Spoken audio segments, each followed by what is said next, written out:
कहते हैं काशी वही जाता है जिसे महादेव बुलाते हैं। महीनों की योजना और मन में ढेर सारी श्रद्धा लेकर हम निकल पड़े बाबा विश्वनाथ की नगरी की ओर। सुबह की ताजी हवा और हाईवे का ये सफर, दिल की धड़कनें हर किलोमीटर के साथ बढ़ रही थीं।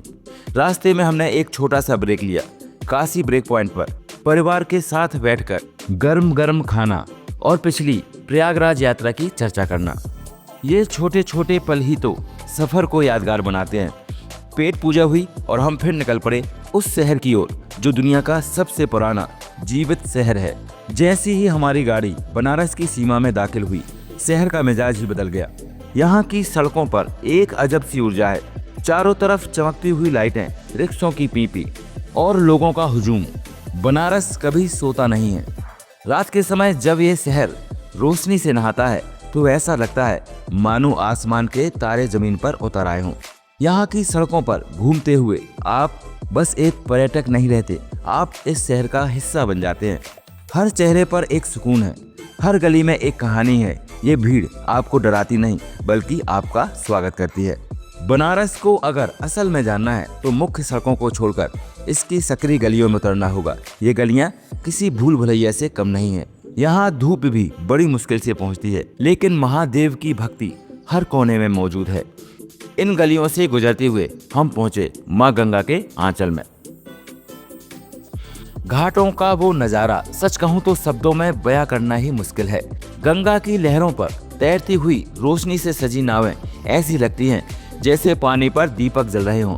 शाम की ठंडी हवा और घाटों पर होती मंत्रोच्चार की आवाजें, मन एकदम शांत हो गया। ऐसा लगा जैसे जीवन की सारी चिंताएं इन लहरों में बह गई हों।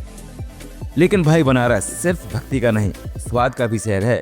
यहाँ की गलियों में घूमते घूमते जब हम लस्सी की दुकान पर पहुंचे तो असली बनारसीपन का अनुभव हुआ।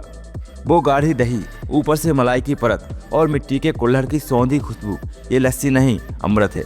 यहाँ का खान पान वैसा ही है जैसे यहाँ के लोग, एकदम शुद्ध और मिठास से भरा हुआ। एक हाथ में लस्सी का कुल्हड़ और मन में महादेव का नाम, यही तो असली बनारस है। और अंत में आया वो क्षण जिसके लिए हम यहाँ आए थे, बाबा विश्वनाथ का दरबार। मंदिर प्रांगण में कदम रखते ही एक अजीब सी सिहरन दौड़ गई। वो भव्य स्वर्ण शिखर जो सदियों से आस्था का केंद्र है, उसे सामने से देखना किसी सपने के सच होने जैसा था। चारों तरफ हर हर महादेव के जयकारे गूंज रहे थे। भीड़ बहुत थी, लेकिन जैसे ही शिवलिंग के दर्शन हुए, सारा दर्द, सारी थकान गायब हो गई। उस एक पल के लिए वक्त थम सा गया था। हमने माथा टेका, आशीर्वाद लिया और झोली भरकर सुकून वापस लाए। काशी सिर्फ एक शहर नहीं, काशी एक एहसास है जो आपके साथ हमेशा रहता है। हर हर महादेव।